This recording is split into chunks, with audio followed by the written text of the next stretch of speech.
İşte benim favori macunum. Özellikle boğaz ağrıları, boğaz enfeksiyonları, boğazda şişme bademciklerde, boğazda yoğun tahriş durumu ve kuvvetli ve inatçı öksürükte gerçekten çok başarısı var. İnanılmaz faydalanıyorum ben arkadaşlar. Sizlere de bunu anlatmak istedim. Sözü çok uzatmadan hemen videomuza geçelim. Merhabalar canım arkadaşlarım, kanalıma hoş geldiniz. Bugün sizlerle birlikte yine çok sağlıklı, çok doğal bir kür yapacağız. Kuru öksürüğe, boğaz ağrılarına, boğaz enfeksiyonlarına, o üst solunum yollarındaki rahatsızlıklar sebebiyle yutkunmakta dahi zorluk çektiğimiz o sıkıntılara gerçekten iyi gelecek, elimizin altında çabucak hazırlayıp çabucak kullanabileceğimiz ve gerçekten kullanır kullanmaz sonuç göreceğimiz müthiş bir kür yapacağız. Bugünkü kürümüzde 1 yemek kaşığı doğal tereyağı kullanacağız arkadaşlar. 2 yemek kaşığı keçi boynuzu özü kullanacağız. Keçi boynuzu pekmezi de olur. İkisi de aşağı yukarı aynı etkilere sahip. O yüzden keçi boynuzu pekmezi de kullanabiliriz. 1 çay kaşığı toz zencefil kullanıyorum burada. Taze zencefil de kullanabilirsiniz arkadaşlar. Ceviz büyüklüğünde taze zencefil yeterli olacaktır. Şimdi bunun hazırlama aşamasına hemen ben geçmek istiyorum. Bunu her sene yapıyorum arkadaşlar. Benim boğazlarım biraz hassas. Bu sebeple en ufak soğuk algınlığında hemen tahriş oluyor. Hemen bir enfeksiyon başlangıcı oluyor. Çok faydasını görüyorum.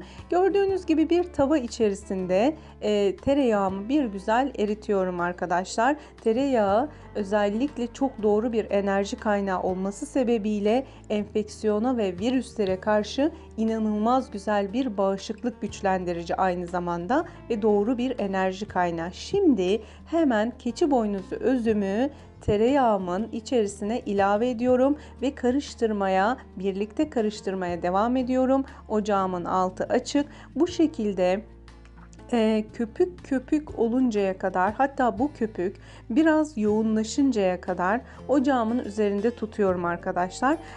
Ocağımın altı çok hafif açık, yani en kısık konumunda, ama kapatmıyorum ocağımı. Bu şekilde kaynatıyorum bir süre. Gördüğünüz şu kıvam oluşmaya başladığında, dediğim gibi bu köpüklü ve yoğun kıvam oluşmaya başladığında ocağımızın altını birazdan kapatacağız arkadaşlar. Keçi boynuzu özü boğazımızda ve akciğerlerimizdeki bronşların açılmasını sağlayarak gerçekten ciddi anlamda o kuru öksürükte bizim yardımcımız oluyor. Özellikle geceleri bizi uyutmayan, uykularımızdan uyandıran, 2 kelime dahi konuşturmayan o inatçı öksürüğü çok iyi biliyorum arkadaşlar. Ben de geçen sene çok yoğun yaşadım ve bu kürle kurtulmuştum. İnşallah Allah'ın izniyle sizlere de şifa olur.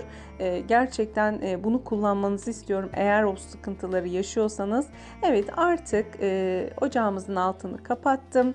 Buraya getirdim ve şimdi zencefilimi ilave ediyorum. 1 çay kaşığı kadar toz zencefilim var arkadaşlar. İsteyen arkadaşlarım bu aşamada kürün içerisine karabiber de ilave edebilirler. Gerçekten çok faydalı olacaktır. Yarım çay kaşığı kadar karabiber ilave edilebilir isteğe bağlı olarak. Şimdi bunu hazırladım. Şöyle hemen kabıma alıyorum. Hala çok sıcak.